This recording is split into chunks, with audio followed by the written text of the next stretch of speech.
ዘመዳችሁ ጓደኛችሁ ሚስታችሁ ነው እኔኮ ሰዎች ምን ያያየው እንዳለው ብታቁ አንድ ወር አይደለም አንድ አመት ቢታሰሩ ለነሱ ነገ ነው ተመልሶ ይወጣሉ አልገባም ነበር ለምን ከሸናሁኝ ክፍሉስ ከሸናሁኝ ያመው ነበር በድፍረት በነገራችን ላይ እንደዚህ አይነት ነገሮችን አደባባይ ወጥቶ መናገር ጀግንነት ነው ነገር ግን ሰራብኝ ተጫወተብኝ አዞረኝ ሁለተኛ ሰዎች ያለ ምክንያት በአጠራጣሪ ሁኔታ ገንዘብም ሲበደሯቸው መለቃቸውን ሲዋሱ ቴክ ኬር ሰዎች በየቀኑ ምን እንደሚልኩልኝ ተጠቅቀው ካቀም በላይ የሆነብኝ ነው የሚላክልኝ ነገር እኮ በጣም ይዘገንናል እንዴት ዳሃውን ሽስቲ ንገሪ ሰዎች ያገኙ ደሞ አንተ ብለ ሌላ ርዕሰ ጉዳይ ውስጥ ገባ ደሞ ስለማታት ማውራት ጀመር እውነት ይመስልናል በተለይ በተኛ ሰዓት ጸሎት ሰናደርግ ነው ስንል ምናየው ህልም የቀንድብ ጸጉር አዘናክቶ ለመውሰድ ሲሞክር ተጎጁ በቁጥጥር ስር አውሎት ለጸጥታ አካላት እንዳስረከበው ገልጸዋል። በዛም ከሰዎች ጥቅምን ከሰበሰበ እስከ አንድ ወር በሚደርስ እስራት ሊያስቀጣ የሚችል ወንጀል ስለሆኑ ተመልክቷል። ስለሆነም ሊያደርግ የነበረውን ሰው በ8 ወር ማሰር ደግና ደግሞ አንድ ወር ምናምን የሚለው ነገር በቂ ነው ወይ? አንዳንዶቻችሁ ይሄ ነገር በኔ ላይ አይሰራም ትላላችሁ። ካልሰራ እሰይ በረከታችሁ ይደርብን። እንግዲህ ለመጀመሪያው ዝግጅቴ ማሟሻ ያደረኩት በቅንድብ ድግምት ሊገድሉና ሊያሳብዱ የነበሩት በስርዓት መቀጣታቸውን የሚያመለክተውን ታሪክ ነው። እንግዲህ ድርጊቱ የተፈጸመው ራሬ ቀበሌ ውስጥ ነው እና ምንድነው የታሰበው እንግዲህ በድግምትና በጥንቆላ ሰዎች ለማሳበድና ለመግደል በሚል የቅንድብ ጸጉር አዘናክቶ ለመውሰድ የሞከሩት ግለሰቦች በቁጥጥር ስር ውለዋል እና እንግዲህ በ10,000 ብር ነው ይሄ ሊደረግ የነበረው አንደኛውን ሰው ለማሳበድ አንደኛውን ለመግደል ነው ልብ አድርጉ እኛ ችላ ብለነው የነበረው በዚህ ጉዳይ ላይ ስናወራ ብዙዎች ጆሮአቸውን ይዙበት የነበረው ጉዳይ አሁን በጣም ይፋ እየወጣ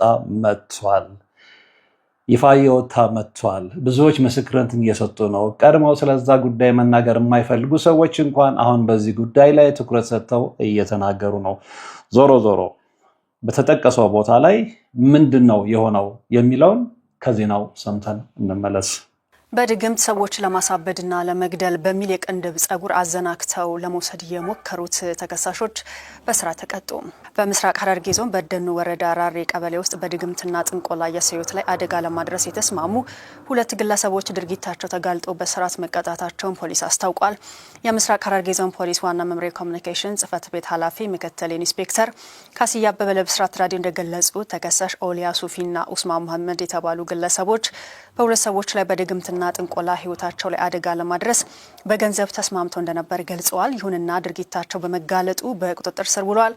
አንደኛው ተከሳሽ ኦሊያ ሱፊ የድግምትና ጥንቆላ መድኃኒት ቀማሚ ሲሆን ሁለተኛ ተከሳሽ ኡስማን መሐመድ የድግምትና ጥንቆላ መድኃኒት አሰሪ ሆነው በገንዘብ ዋጋ ተስማምተው ድርጊቱ ለመፈጸም ሲሞክሩ ተደርሶባቸው በቁጥጥር ስር ውለዋል።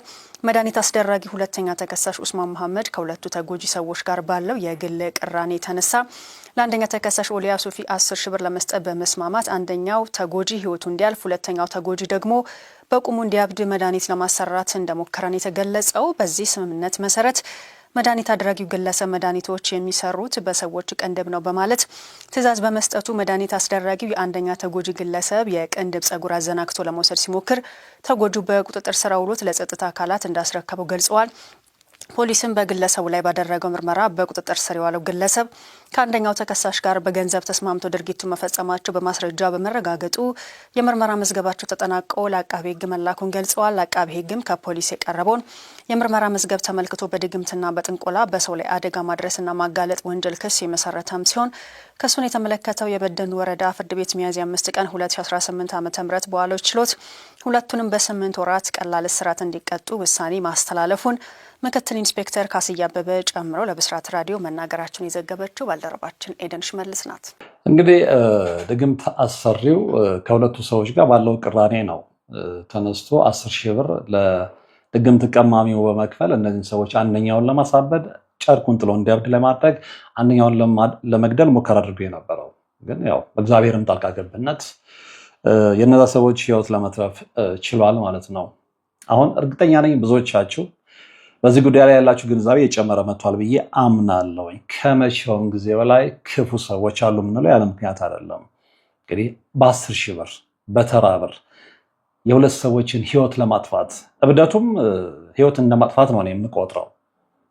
ግን ያው በመጨረሻ ተነቅቶባቸው ተይዟል። እንግዲህ በቅንድብ ድግምት ነበር ሊያሰሩ የነበረው። ቅጣቱ እንግዲህ በግል አስተያየት ነው። በስቷል አንሷል እዛ ውስጥ አልገባም። ዞሮ ዞሮ ግን እነዚህ ሰዎች በ8 ወር ቀላል እስራት እንዲቀጡ ነው የተበየነባቸው ማለት ነውና እግዚአብሔር ይጠብቀን ከማለት ውጭ እንግዲህ ምን እንላለን? ከመቼውም ጊዜ በላይ መተተኞችና ጠንቋዮች በዝተዋል ኢትዮጵያ ውስጥ። እግዚአብሔር ይጠብቀን። ሰዎች ራሳችሁን ጠብቁ። ወደ ቀጣዩ ሐሳብ ነው የማልፈው። እንግዲህ ቀጣዩ ሐሳብም ከዛ ብዙም የራቀ አይደለም። እንግዲህ እቺ እህት ቤታቸው ውስጥ ይደረግ የነበረውን የአጋንንት መንፈስ አምልኮ ነው የተናገረችው። እዛ ላይ ኮሜንት አላረግም፣ ግን ያለውን እውነት እንድትረዱት ስለምፈልግ ቀጥታ ከራሷ አንደበት ሲሆን የነበረውን ነገር እንድንሰማው ፈልጋለሁ። ለብዙዎቻችሁ አይን መግለጫ ስለሚሆን ማለት ነው። ሰምተነው እንመለስ።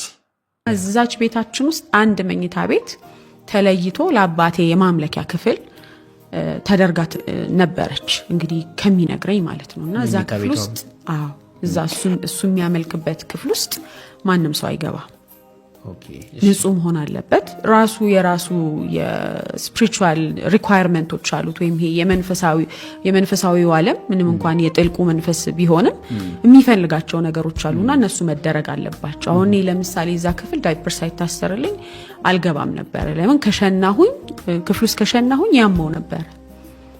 ያ በቃ ያመዋል፣ በፊዚካል ህመም ይገለጣል። አታክ ያደርገዋል። በቃ ያመዋል። ሲያመው ደግሞ ሲረበሽ ደግሞ አግሬሲቭ ይሆናል፣ ይበጠብጣል ማለት ነው። እና እንደዚህ ስፔሲፊክ የማይደረጉ ነገሮች ነበሩ እኛ ቤት ውስጥ። ከዛ ደግሞ ስፔሲፊክ የሚደረጉ ነገሮች ነበሩ። ለምሳሌ እሱ የመንግስት ሰራተኛ ነው እንዳልኩ፣ ግን አይ ቲንክ ይታወቅ ነበር ይመስለኛል። እሱ ላይ የሚሰራው መንፈስ ያውቁታል፣ የሚታወቅ ይመስለኛል። ምክንያቱም ይታወቃል ብዬ የምልበት ምክንያት ደግሞ በጣም በፈውስ ያገለግል ነበረ። ከጥልቁ በሆነው መንፈስ በፈውስ ያገለግል።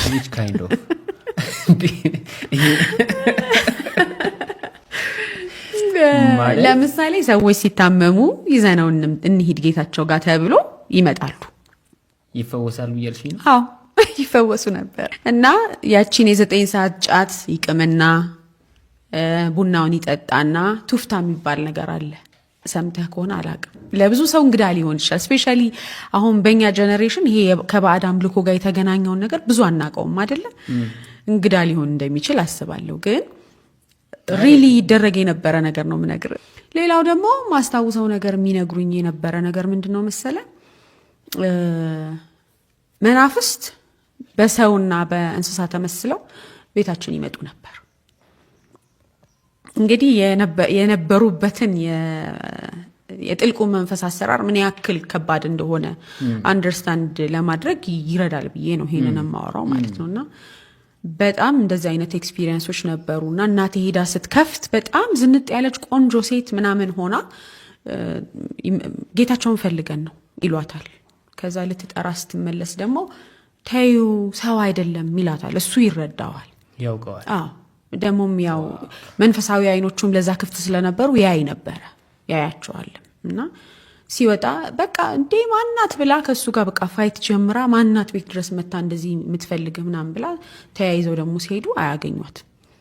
ወጣም ብለው ሲያዩ በደንብ እንዲህ ኩርባዎች ምናምን የበዙበት ሰፈር ስለሆነ በዛን ያክል ፍጥነት እሱ ከቤት ተጠርቶ እስከሚወጣ ድረስ ወዴትም የሚኬድበት አይነት ሰፈር አይደለም።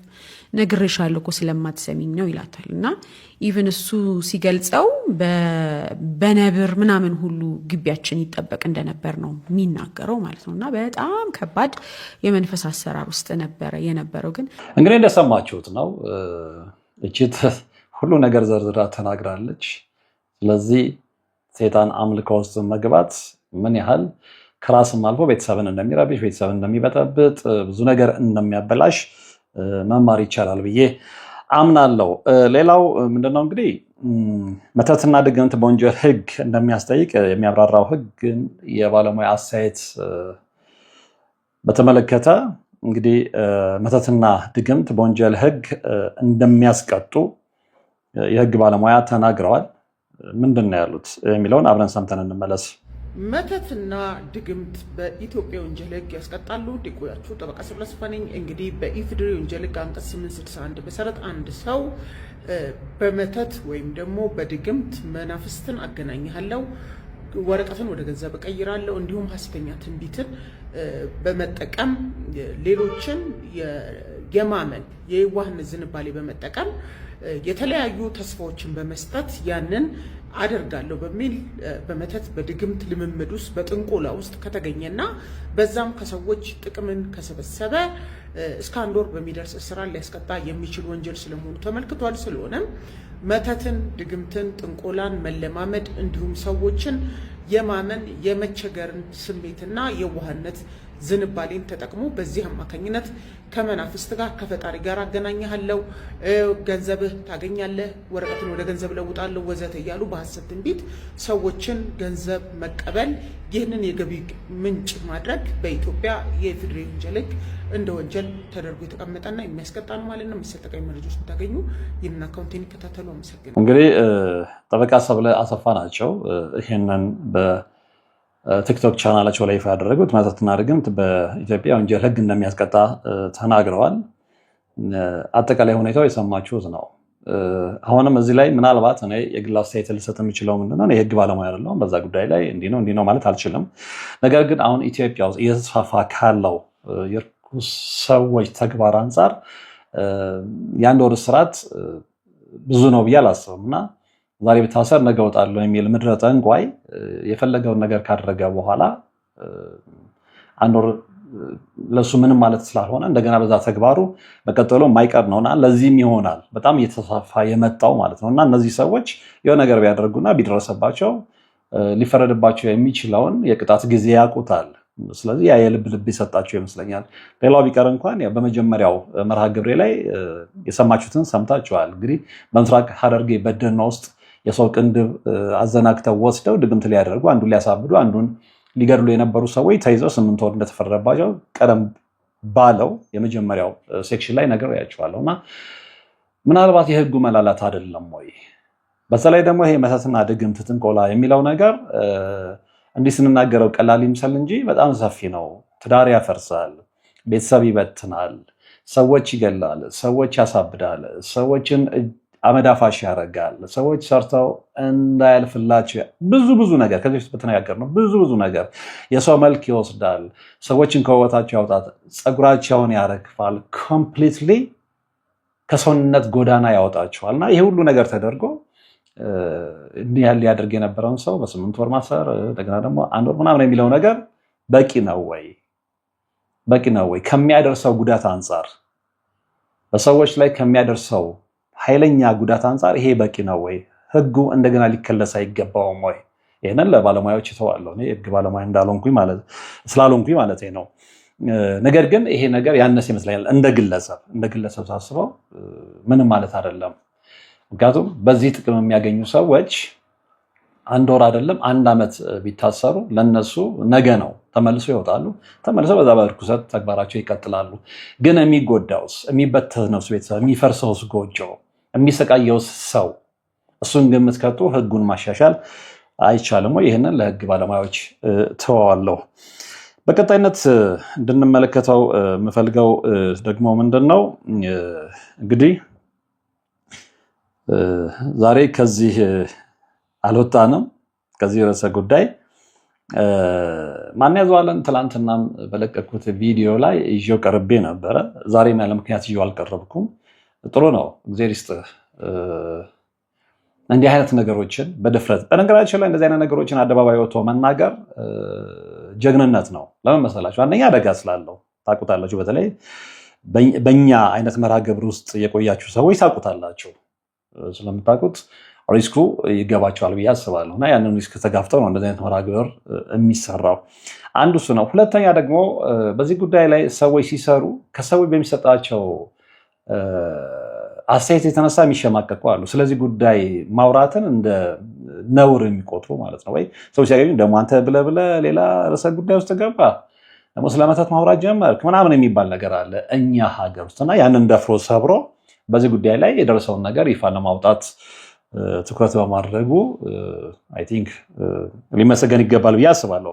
ማን ያዘዋል? ምክንያቱም ማንም በዚህ ጉዳይ ላይ ደፍሮ ረጅም ጊዜ መሄድ ስለማይፈልግ ማለት ነውና ነገር ግን ከምንም ነገር በላይ እንደውም መነጋገር አለብን ብዬ የማምነው በዚህ ጉዳይ ነው። ምክንያቱም በጣም እየተስፋፋ ስለመጣ እስካሁን እንኳን ባቀረብኳቸው ርዕሶች ጠቅላላ የምትመለከቱት ከዛ ጋር የተያዘ ነው አይደለ? ከዛ ጋር የተያዘ ነው። የህግ ባለሙያ ምን እርግጠኛ ነኝ ይሄ ነገር በጣም እያየለ ስለመጣ እና ትኩረት ስለሳበ ነው በዚህ ላይ የግል ሙያዊ አስተያየታቸውን የሰጡት ብዬ አምናለሁ። ጠበቃ ሰብለ አሰፋ ማለት ነውና ሁላችንም የጋራ አጀንዳ ልናደርገው ይገባል። ሰዎች በጣም እየተጎዱ ስለሆነ በዚህ ጉዳይ ላይ ማለት ነውና ምናልባት ይሄ ነገር ድምፁ በጣም እያየለ ከመጣ ትኩረት ተሰጥቶት ህግ ማሻሻያ ሊደረግለትና እነዚህን እርኩሳን ሰዎች ወይም ደግሞ የሰይጣን ተላላኪዎች ቢያንስ እንደው በከፊልም ቢሆን ገደብ ላይ ያስይዝ ይችላል ብዬ አምናለሁና ማን ያዘዋልም ዛሬ የሚለው ነገር አለ። ሰምተነው እንመለስ። የመተቱ ጉዳይ ቀጥሏል። አንድ ፕሮቴስታንት የሆነ ተከታይ እኔ ድሮ መተት በእኔ ላይ የሚሰራ አይመስለኝም ነበረ፣ ነገር ግን ሰራብኝ፣ ተጫወተብኝ፣ አዞረኝ፣ ህይወቴን ወደ ኋላ ጎተተው፣ አእምሮዬን በታተነው፣ ብዙ ነገሬን አበላሸው። ኋላ ላይ ስለዚህ ጉዳይ ማጥናት ጀመርኩኝና እንደሚሰራ ገባኝ። አንዳንዶቻችሁ ይሄ ነገር በእኔ ላይ አይሰራም ትላላችሁ። ካልሰራ እሰይ በረከታችሁ ይደርብን። እናንተ መንፈሰ ብርቱ ሆናችሁ፣ እናንተ ከእግዚአብሔር ከአምላካችሁ ጋር ተጣብቃችሁ፣ እናንተ እምነታችሁ አይሎ ነፍሳችሁ በርትቶ ስለ ውስጣችሁ በጣም አውቃችሁ የሚወረወርባችሁን የጨለማ መንፈስ ከተዋጋችሁ እሰይ በረከታችሁ ይደሩብን። ለእኛም መንገዱን አሳዩን። እንደዚህ አይነት ነገር ብሎ ነገር የለም አለ። መጽሐፍ ቅዱስ አላነበባችሁ? ኢየሱስ ክርስቶስ ከሰው ውስጥ መንፈስ አውጥቶ ወደ አሳማ ውስጥ ወደ እርያ ውስጥ ያስገባ አላያችሁ? ያ ማለት ነው፣ ሌላ ምንም አይደለም። መጥፎ የሆኑ መናፍስቶች የእኛን አእምሮ፣ የእኛን ሰውነት፣ የእኛን ደምግባት ይፈልጋሉ አሉ። አይሰራም ብላችሁ እንዳትሸወዱ። አዎ ቀሽም ናቸው። አዎ ከኛ አምላክ አይበልጡም። አዎ ከእምነታችን አይበልጡም። ግን የሉም ማለት ይኸውላችሁ የመጨረሻ ህይወታችሁ ላይ እንደ መጫወት ነው፣ ወይም እንዲጫወቱ እንደ መፍቀር ነው። መዘጋጀት ያስፈልጋል። እሺ የሰይጣን ትልቁ አድቫንቴጁ እንደሌለ ሰዎችን ማሳመኑ ነው። ትልቁ አድቫንቴጁ እነዚህ መናፍስቶች ትልቁ ጥቅማቸው በሚዲያ ስለነሱ አይወራም፣ በመጽሐፍ ስለነሱ አይወራም፣ በቲክቶክ ስለነሱ አይወራም። እነዚህ ሰውን አንቀው ወደ ጦርነት የሚወስዱ፣ ሰውን አንቀው ወደ ድህነት የሚወስዱ፣ ሰውን አንቀው በሽተኛ የሚያደርጉ እነዚህ እናት አባት እህት ወንድሞቻችሁ ላይ ገብተው እናንተ ላይ መተት ሰርተው እንዲጫወቱ የሚያደርጉ አጋንንቶች ትምህርት ቤት ስለነሱ አንማርም፣ ዩቲዩብ ላይ ስለነሱ አንሰማም፣ ሙዚቃው ላይ ስለነሱ የለም። እንዲሁም አንዳንድ ሙዚቀኞቻችን እነሱን ያወድሷቸዋል። ሳብሊሚናሊ ሳናቅ ሴት ያወድሱ እየመሰሉ እነሱን እያወድሱ ነው። ዓላማቸው እነሱን ማስመለክ ነው። ስለዚህ አለና እንዴት እናሸንፋቸው ነው ትልቁ ነገር። ሲዋጉን እንዴት እንደሚዋጉን ልንገሯችሁ። አእምሯችን ውስጥ ይመጡና አውቀው መጥፎ ምስል ያሳያሉ። የሆነ ዘንዶ ሲመጣ፣ የሆነ እባብ ሲመጣ፣ የሆነ ቤቱ ሲቃጠል፣ የሆነ አውሬ ሲያሳዳችሁ፣ የሆነ መሶብ ውስጥ ዘንዶ መጥቶ የሆነ አእምሯችን ውስጥ ኢሉዥን ይፈጥራሉ። አእምሯችን ውስጥ ራሳቸው የሚያስጨንቅ ምስል በእኛ አእምሮ ይፈጥራሉ። እኛ ደግሞ አእምሮ እንዴት እንደምንቆጣጠር ስለማናቅ እውነት ይመስልናል። በተለይ በተኛ ሰዓት ጸሎት ሳናደርግ ስንል የምናየው ህልም ያስደነግጣል። አስቡት፣ ተጠንቀቁ፣ አእምሯችሁ ጠብቁት። እናንተ አእምሯችሁን ካልጠበቃችሁት ከሁሉ አጥብቀ ልብን ጠብቅ ህይወት ይፈልቃል የተባለውን የህይወት ምንጭ አእምሯችሁን ልባችሁን ካልጠበቃችሁት እናችን ይገባሉ። ጠንቋዮች ይህንን ነው የሚያደርጉት። ሌላ ምንም አያደርጉም። ሌላ ምንም ስልጣን የላቸው። ጠንቋዮች የናንተ አእምሮና የናንተ ነፍስ የናንተ መንፈስ ላይ በማይታወቅ መንፈሳዊ ጥበብ የሆነ ክፉ ሐሳብና ስሜት ምስል ይፈጥራሉ እንጂ እናንተን መጥተው እንደዚህ አይነኳቸውም። አቅም የላቸውም። ቀሽሞች ናቸው። እናንተስ አታቁም። ስለ አእምሮ አታቁም። ስለ መንፈስ አታቁም። ስለ ልቦናችሁ ምንም አታቁም። አንድ አባት ያስተማሩኝ መቼም የማረሳው ነገር ሰይጣን ቅጠል ነው አላይሰዋል። ቅጠል ቢወርቅብህ ይጎዳሃል አሉኝ። አይጎዳኝም አልኳቸው። ኦኬ አይን ላይ ቢወርቅስ አሉ። ዋት ቅጠል ነው ሰይጣን። ግን ውድ የሆነ ልባችን ላይ ወደቀ። ውድ የሆነ መንፈሳችን ላይ ወደቀ። ውድ የሆነ ነፍሳችንን ተቆጣጠረው። እኛስ ምንም አናቅም። እስቲ ንገሩኝ፣ ስለ አእምሮ ምን ታውቃላችሁ? እስቲ ንገሩኝ፣ ስለ ሐሳብ ምን ታውቃላችሁ? እስቲ ንገሩኝ፣ ስለ ነፍስ ስለ መንፈስ ምን ታውቃላችሁ? እስቲ ንገሩኝ። ምን ነው የምታውቁት? መጥፎ መንፈስ ቢመጣ እንዴት ነው የምትዋጉት? ዕውቀቴ ባዋ ዜሮ የለም። ዕውቀት የለም። ወይ አላነበባችሁ፣ ወይ ሰርች አላደረጋችሁ፣ ወይ ቤተክርስቲያን ሄዳችሁ የሆነ አባት አግኝታችሁ ካላወቃችሁ በጣም ተጠንቀቁ። የሚጫወቷችሁ በአእምሮ ሐሳብ ነው። የአእምሮ ሐሳብ ደግሞ አይታመንም። ወይ ከጠንቋይና ከመተት ከሰይጣን ነው፣ ወይ ደግሞ ከእናንተ የትናንት የህይወት ገጠመኝ ነው፣ ወይ ደግሞ ከመንፈስ ቅዱስ ነው። ከሶስቱ ምረጡ። ብትችሉ የራሳችሁንና ሌላ ቆሻሻ የሆነውን ሐሳብ ወደ ጎን ትታችሁ የመንፈስ ቅዱስን ሐሳብ ያዙ። አእምሯችሁን ሽፍት ማድረግ ትችላላችሁ። ሲም1 የሰይጣን የእናንተ የኢጎ መጥፎ አስተሳሰብ ልናስብ፣ ሲም2 የመንፈስ ቅዱስ አድርገን ሽፍት ማድረግ ትችላላችሁ። ከዓለም ወደ መንፈሳዊነት፣ ከሰይጣን ወደ እግዚአብሔር፣ ከጨለማ ወደ ብርሃን፣ ከፍርሃት ወደ ፍቅር ሽፍት ማድረግ ይቻላል። እንዴት?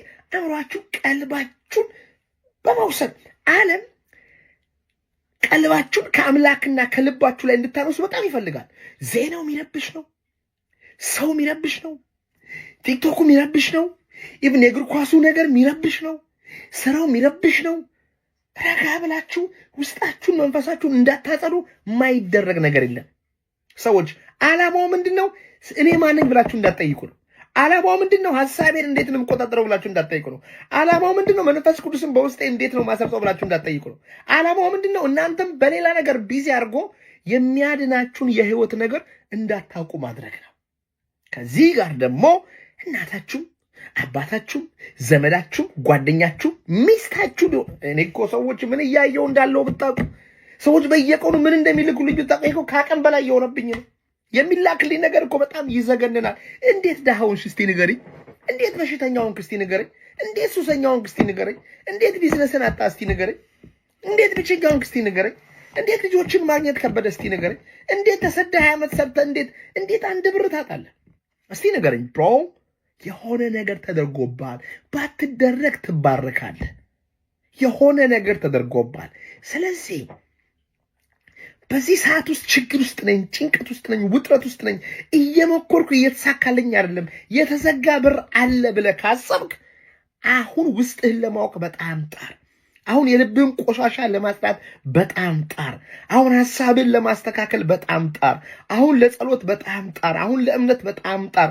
እኔ ልንገርህ፣ ውስጥ ላይ መስራት ብትችል በውጪ በ10 ዓመት የማታገኘውን በልፋት በ10 ዓመት ልፋት የማታገኘውን በአጭር ጊዜ ማግኘት ትችላለህ። አስቀድመህ ጽድቁና መንግስቱን ከፈለግከው፣ በልብ ያለውን የአምላክን ሰላም ከያዝከው፣ ሌላው ነገር በቀላሉ ወደ አንተ መምጣት ይጀምራል። ብሮ ዋናው አምላክ ነው፣ ዋናው ሰላም ነው፣ ዋናው ደስታ ነው። አንዳንዶቻችሁ ደግሞ ተስፋ ልንቆርጥ ነው፣ በቃ እንዳትቆርጡ እንዴ! በራስ ተስፋ አይቆረጥም። አሁንም ደግሜ እነግራችኋለሁ። እንደ ማንን ደስ እንዲለው ነው ራሴን አጠፋለሁ ብላችሁ ቴክስት የምታደርጉልኝ? ማን እንዲደሰት? እናንተ ራሳችሁን ስታጠፉ ሰይጣን እንዲስቅ ሲኦል ለመግባት ለምንድን ነው ራሴን አጠፋለሁ የምትሉት? ለምን የምትተባበሩት? ዘመዶቻችሁ የተባበሩት አይበቃም? እናንተም ደግሞ የእሱ አገልጋይ አሽከር ትሆናላችሁ? አቁሙ። መንገድ አለ፣ ሌላ መንገድ በጣም አለ። አምላክ እናንተን የሚያደርግበት በጣም አለ። ምንድን ነው ካላችሁኝ፣ ልባችሁን በይቅርታ አጽዱት። አሁንም በህይወታችሁ ያሉ በጎ ነገር ላይ አተኩሩ። አሁንም አምላክ ጋር ያላችሁ ግንኙነት አስተካክሉ። አሁንም ውስጣችሁ ውስጥ ያለውን ክፉ ሐሳብ በጥሩ ለመለወጥ ሞክሩ። ከዛስ ትዕግስተኞቹን እንዳትቸኩሉ። የሄደው በረከት ይመጣል። የጠፋው ገንዘብ ይመጣል። የጠፋው ወዝ ይመጣል። የጠፋው ሰላም ተባስቶ ይመጣል። እንታገስ። እግዚአብሔር 7 ቢሊዮን ልጆች አለ። ሁላችንም ችግር ላይ ነን። ይደርስልናል። ግድ የላችሁም። እሺ ዛሬ ለአንቺ ሊደርስ ይችላል። ነገ ለእኔ ደግሞ ይደርስልኛል። ተነገ ወዲያ ደግሞ ሌላው እህቴ ወንድሜ ይደርሳል። እንታገሱ። ግድ የላችሁም። ይስተካከላል። ስንታገስ ግን አንድ ነገር እያደረግን፣ አንድ ነገር እያወቅን፣ አንድ ነገር እየተማርን ይሁን እንዲህ የምናደርግ ከሆነ በእርግጠኝነት እናሸንፋለን። እስቲ ህይወታችሁ ላይ አምላክ ብዙ ነገር ያደረገላችሁ ሰዎች ጸሎት አድርጉ። እስቲ ከራሳችሁ ውጡና አምላኬ ሆይ ዛሬ የተጨነቁ ሰዎች አሉ፣ በመተት የታሰሩ ሰዎች አሉ፣ እባክህ ድረስላቸው እስቲ በሉ። እስቲ ፈጣሪን አስደስቱ። አው ኢትዮጵያን ደግናችሁ ገንዘብ ትልካለ። እስቲ ጸሎት መላክ ጀምሩ። የማታውቋቸው ሰዎች አሉ በቤተክርስቲያን የሚጨነቁ፣ በየቦታው ቢጨነቁ፣ በየጸበሉ እስቲ ጸሎት አድርጉ። ግድ የላችሁም ጸሎት አድርጉ። አምላክ ጸሎታችሁን ይሰማል። ግድ የላችሁም። የተጨነቁ ነፍሳት ካሉ እግዚአብሔር አምላክ እመቤቴ ድንግል ማርያም እንደርሱላቸው ጠይቋቸውና ይሄ ነገር በጣም እየከበደ ነው። እባካችሁ የሃይማኖት አባቶች፣ በዚህ ዙሪያ እውቀት ያላችሁ ሰዎች ውጡና ተናገሩ። ውጡና ተናገሩ። ግድ የላችሁም። ውጡና ተናገሩ። እግዚአብሔር አምላክ ይርዳል።